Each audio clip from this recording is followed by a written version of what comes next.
Welcome to this special edition of North by Northwest Presents. Tonight we have Janice Wheeler back with us again. She is going to share part 4 of how to write my first tag. Janice, we're live. Thank you so much, Sandy. Good evening and welcome to part 4 of my first tag. Tonight we'll be looking at which chords of the ones we found last time to use for the melody of my first tag. So let's get started. Probably by now I've had a chance to tell most of you that I'm a member of Pride of Portland Chorus and part of the faculty for Region 13 and HCNW, Harmony College Northwest. I'm also the coordinator of the annual Region 13 Arrangers Workshop at HCNW and the annual tag writing contest that's co-sponsored by HCNW and North by Northwest Region 13. Let's get on with part 4, which chords to use for my melody. We will be choosing one of the chords that we found last time for each of the melody notes in our tag. So far, for my first tag, we have chosen a melody. We found the key signature and time signature. We found the chords for that key signature. And now tonight we're going to move on to the next step. Let's just review the melody.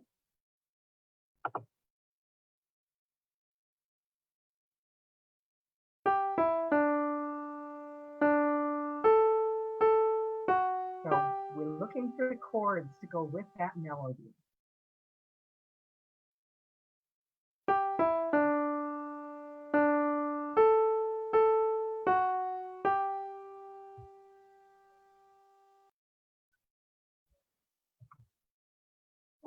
Now, last time we found the G major chords for the Barbershop vocabulary for women's voices. There's the G major scale that we found earlier.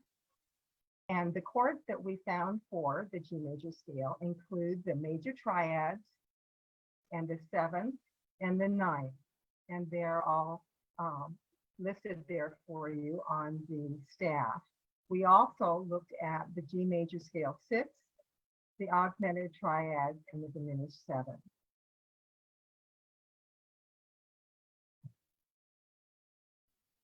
In addition, we sort of organized those into the Barbershop chord vocabulary, listing the 11 types of chords that Sweet Adelines recognizes for arrangement. The predominant chords are the major triads, the dominant 7th, and the dominant 9th. And just to remind you, the major triads are 3-note chords, the dominant 7th are 4-note chords, and the dominant 9th are 5-note chords. We also found that some of those other chords that we created are what we call auxiliary chords. They're, we can't do without them, but they're not predominant. We use them to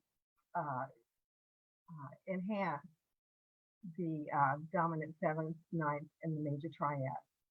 And those include the minor triad, which once again is a 3-note chord, the minor 6th and the major 6th, those are 4-note chords, the minor 7th and the major 7th, which are also 4-note chords, and the major 9th, which is a 5-note chord. Then additionally, we found the chromatically altered chords that are part of the chord vocabulary, the diminished 7th chord and the augmented triad. We learned that chords are named by their root note, which is the fundamental tone of the chord. So a G major triad, G is the root, and in its first position, it's the bottom note of the chord.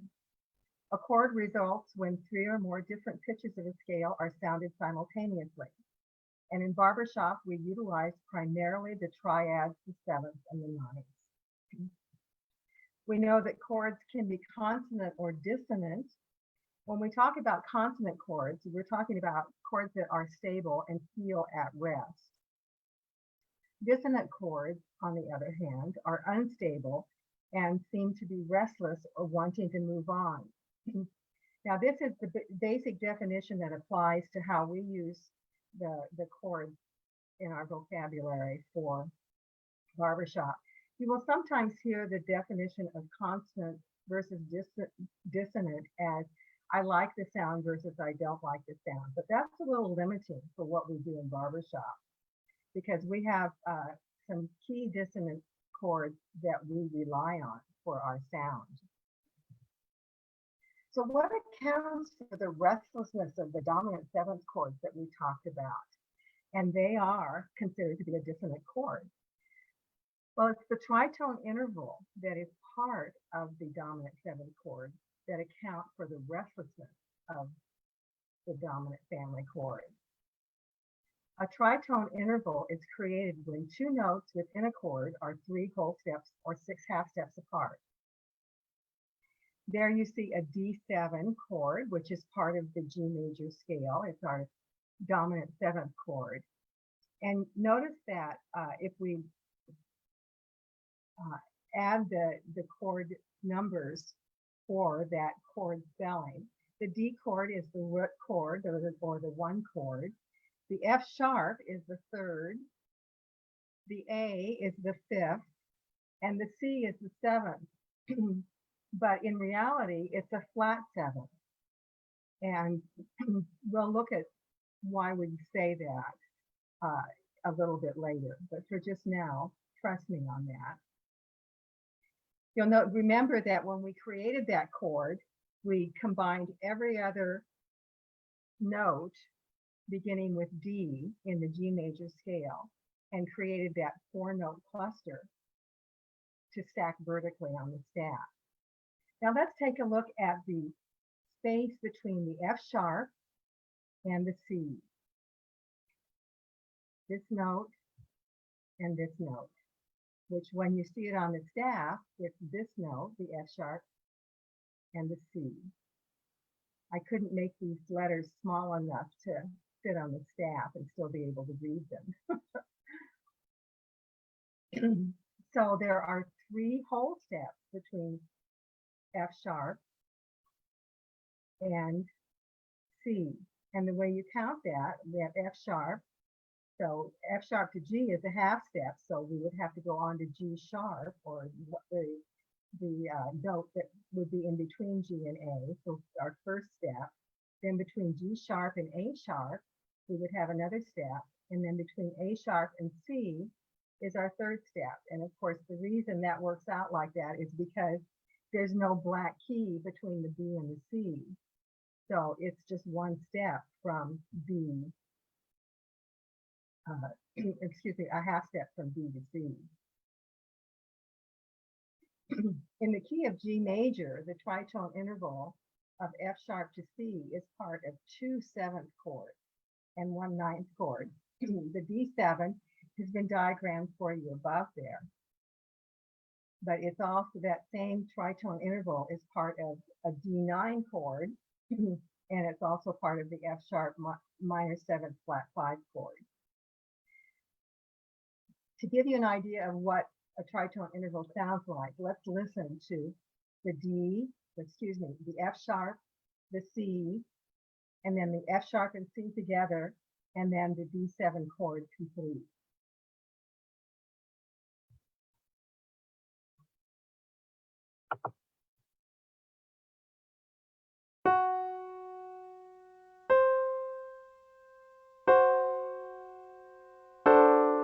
So that's the tritone interval by itself as a dyad or a 2-note chord, which we don't use in barbershop.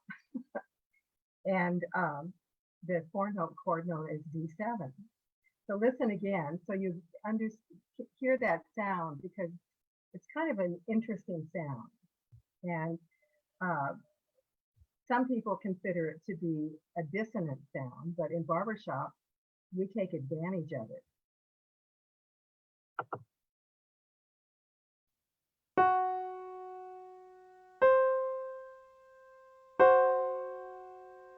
So that tritone interval is what accounts for the restlessness in dominant seventh and dominant ninth, and F sharp minor 7 flat 5 chords.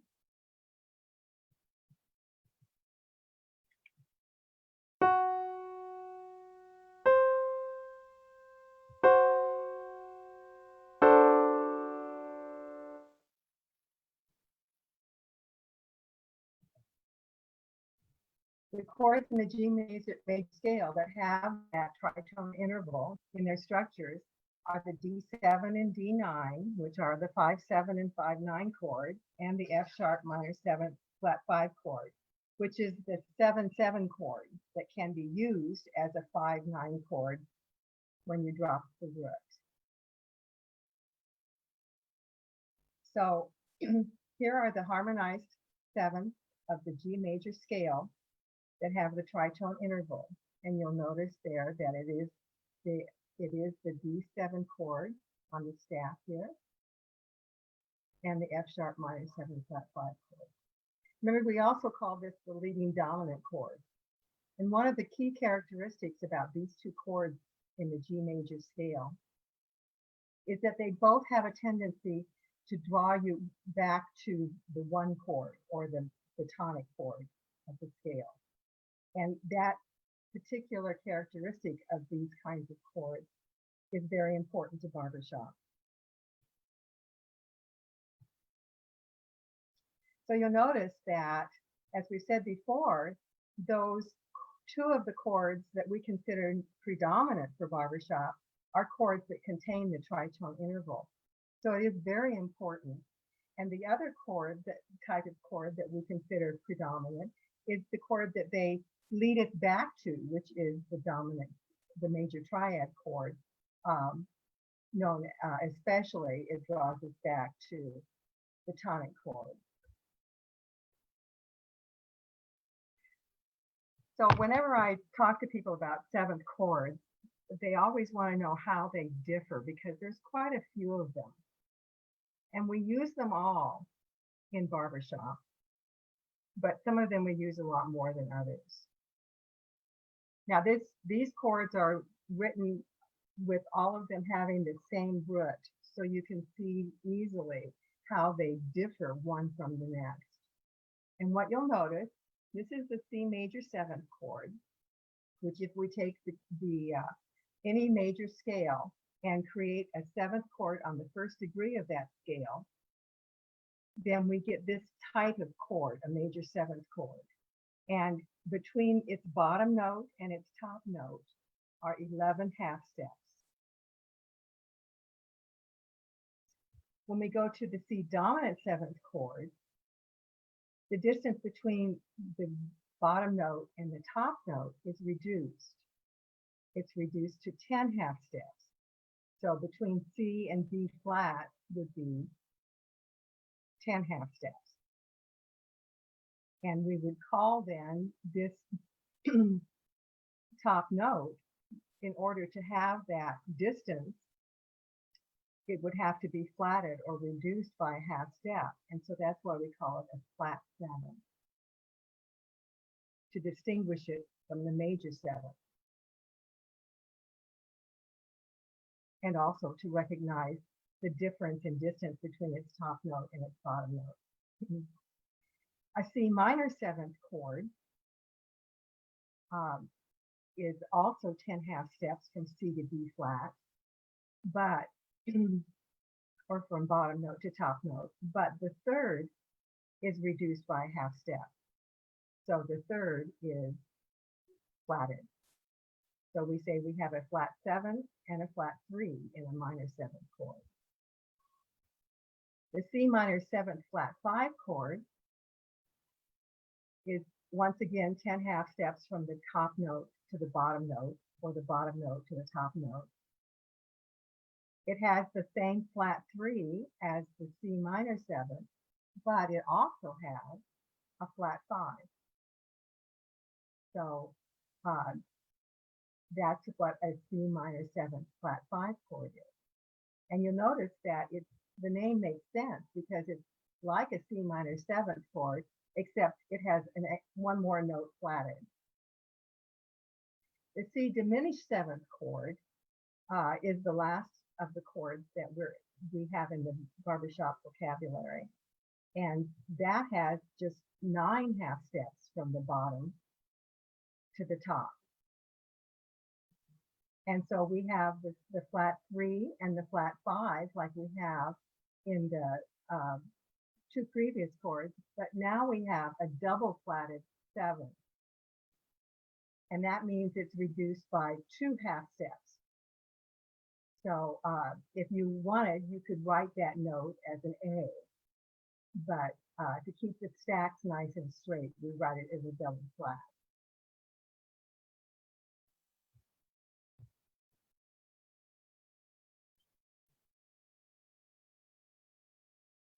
So back to our task for the evening. As we choose chords for our melody note, we want to make sure that we choose the chords that make barbershop sound like barbershop. So what is it that makes barbershop sound like barbershop? Well, we pretty much zeroed in on it already. Those 3 predominant barbershop chords, the major triads, especially the tonic chord of the key, and for our G major scale melody, that's the G major triad, and then the dominant 7th chord and the dominant 9th chord. And they are their tritone interval that's part of their structure is what gives us a lot of barbershop sound. The other thing besides those 3 chords that gives us our barbershop sound is the pattern of tension and release that results from the resolution of the restless 5-7 and 5-9 chords to the stability or the at-rest feeling of the major triad. So especially we're looking to have a 5-7 chord resolve to a 1, which in the key of G would be a D7 resolving to a G major triad, a 5-9 resolving to 1, a 5-9 resolving to 5-7 to 1, or a 5-7 resolving to 5-9 to 1. So those are the things that make barbershop sound like barbershop. So as we choose our chords from the vocabulary that we have found, then we want to make sure we choose as many of those chords as is reasonable.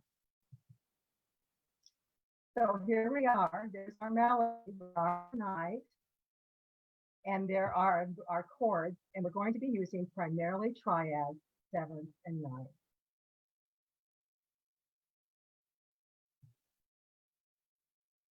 So what are our choices? Well, let's take a look and see. We actually have a lot of them as far as the number of chords that we could choose from. The melody notes are listed on the left there for you. And on the other side, I have the triad chords and the 7th and 9th chords that we have found in our vocabulary. So the ones that are emboldened are chords that are considered to be the predominant chords, either major triads or dominant 7ths or 9s. The chords that are not emboldened are the other chords, the auxiliary chords. So for the G melody note, we could choose the GBD, which is the tonic note of our scale, which makes a lot of sense. That's why I put a star by it. But we also have a lot of other chords that include G, and they're listed there for you. But the GBD chord is the one that we're going to choose because it is the most barbershop of the chords that contain the note that we're looking for the melody. Let's move on to the E chord. The E chord is in a number of chords also, some of which are part of our predominant barbershop chords. And those are emboldened and underlined for you there too. This time I'm not going to use one of them. I'm going to choose the EGB chord, and the reason why will become evident to you as we move on. But one of the things you can think about is little. It's the O of little in the lyric, the second tone of the pickup measure, if you recall. And so it's not a very important chord. So it's a place we could easily use one of the auxiliary chords and just be in fine shape. Let's go on to the Ds. The D chords, once again, we find them in the G tonic chord and a number of the other chords, as you can see there. Most important of which is the 5/7 chord, or the D F sharp A C chord. And so that's the one we're going to choose for those two D notes.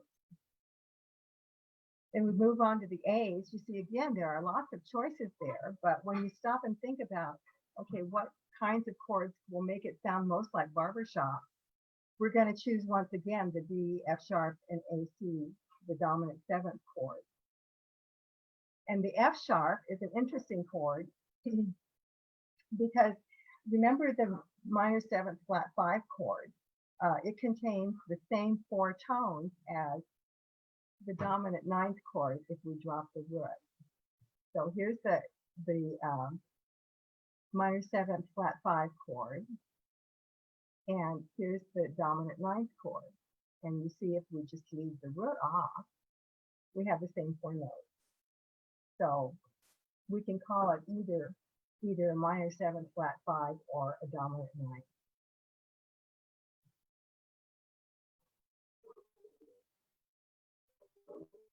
So using predominant chords, here's what we end up with. We'll use a G triad for the first note, E minor for the next note.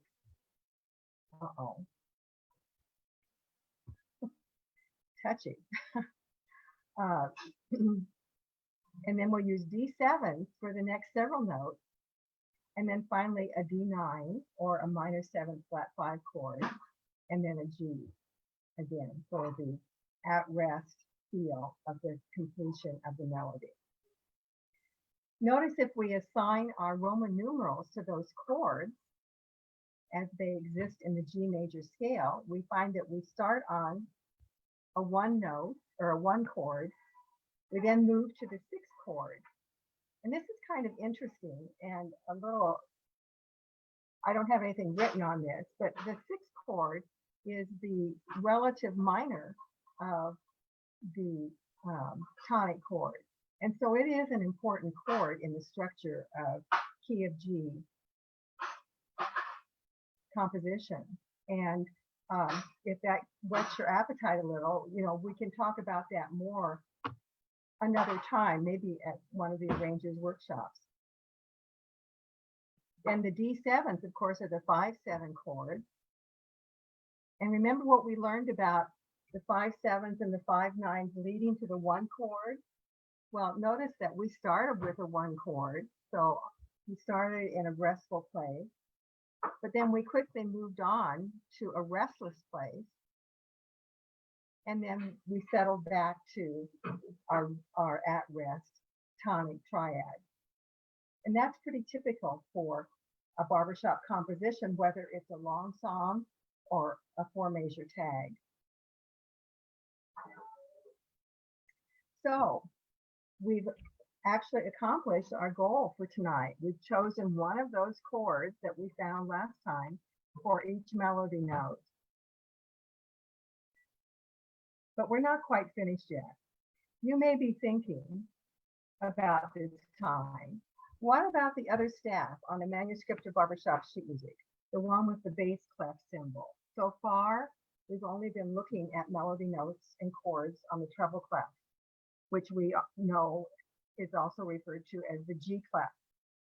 Right now, we're going to take a close look at the sheet music format used for Barbershop, and we're going to focus on the bass clef and the grand staff for women's barbershop. The bass clef is also known as the F clef.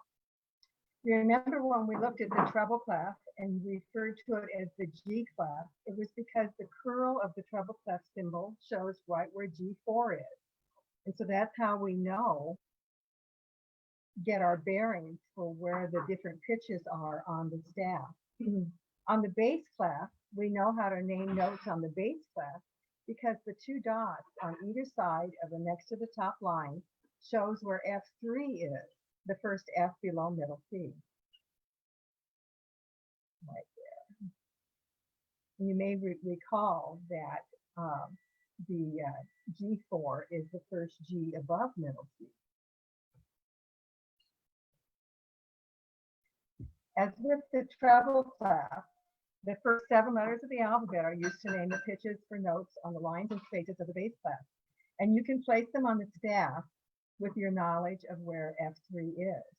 So when we put the F in its proper position, then we know we need to use the alphabet in alphabetical order, and we only have 7 letters, so we can easily line those up.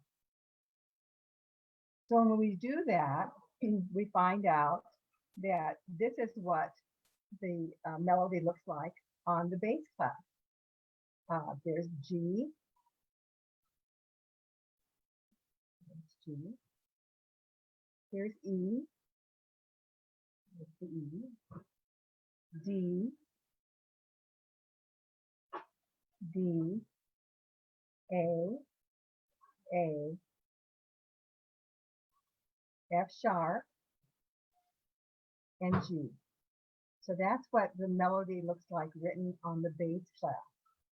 So let's listen to that.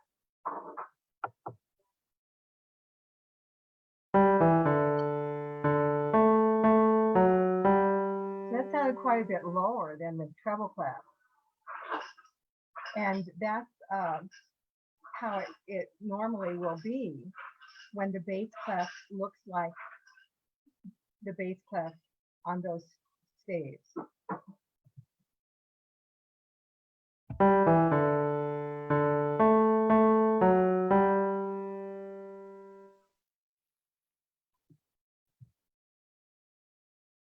So let's see what that looks like on the piano keyboard. The F3,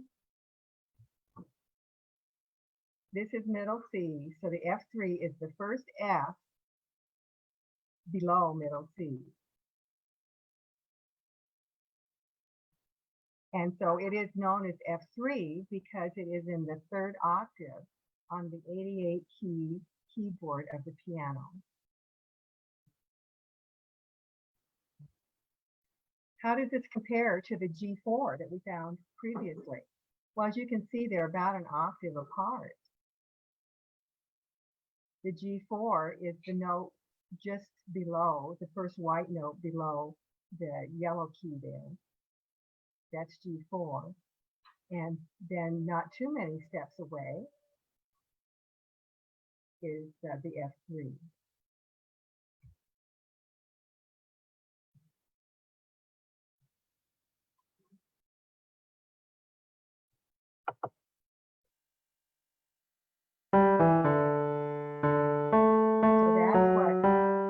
Our melody sounded like on the bass clef.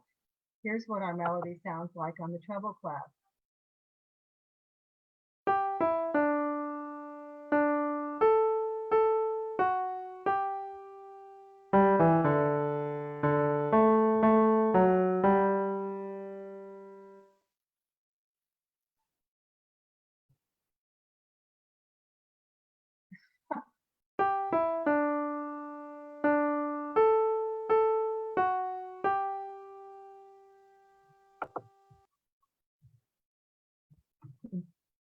So, thinking about music, that treble clef that we played, the G clef, and the bass clef, the F clef, they're illustrated there for you on the grand staff. And the grand staff is the general layout for combining the two staves, the two staves on music. Notice that they're connected by a vertical bar. And then there's that bracket on the outside of them. And that bracket indicates that all instruments play or voices sing together. Now, there is another way to write the grand staff, and you may have seen that on piano sheet music. And it has more of a curly kind of what's known as a brace. But that kind of notation is for an instrument that plays both in the treble and the bass clef, like the piano. It's not appropriate to write music for singers in that way, only for instruments that have both a bass and treble clef, like a harp or a piano. So on all of our sheet music, you will see that there's a bracket. And that is because it indicates that all voices will be singing together. And of course, one of the hallmarks of Barbershop is that it's homophonic, that everybody sings together most of the time. The grand staff for women's barbershop now, recall that bass melody sounded kind of high.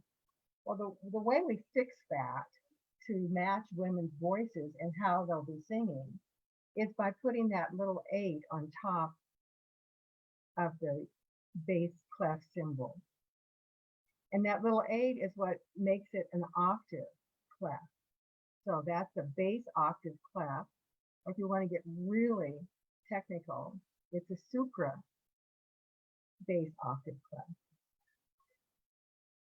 And it indicates that the notes that are written on the bass clef staff are to be sung an octave higher than they are actually written.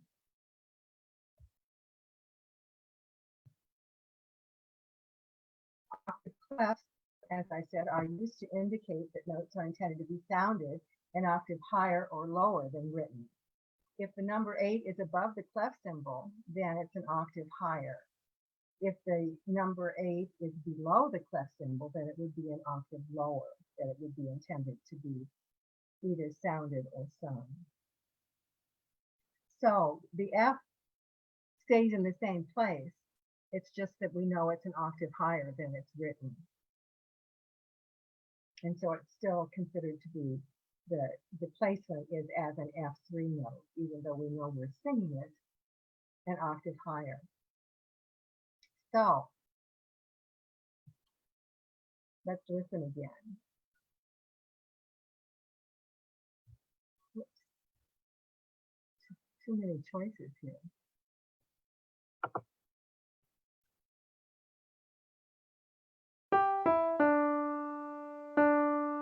So that was our treble clef melody. Now let's listen to our bass clef melody with the octave clef in place.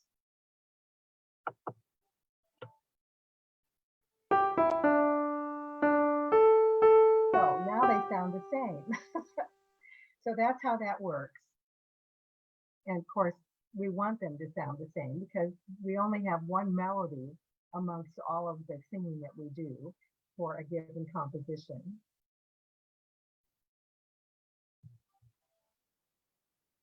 Sorry. Sometimes I don't let it stop long enough.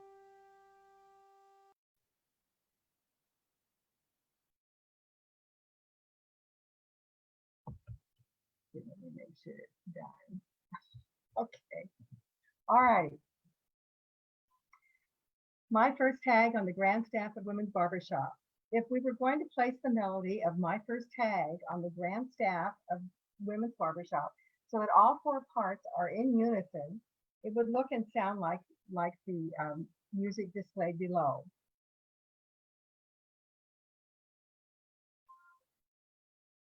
So let's listen and see if it does.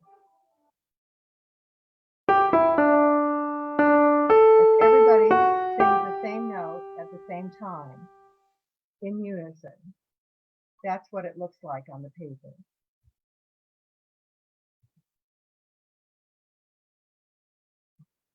But we don't usually sing in unison in barbershop. Each of the 4 parts has a particular vocal line to contribute to create barbershop harmony. So that's what we'll be doing next time.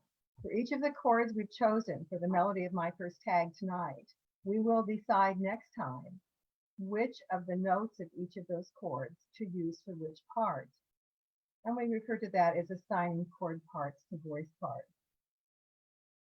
So I'll see you next time. Thanks for being with me tonight. Thanks, Janice. And we hope that you'll tune in tomorrow morning at 9 o'clock to hear the next North by Northwest Presents.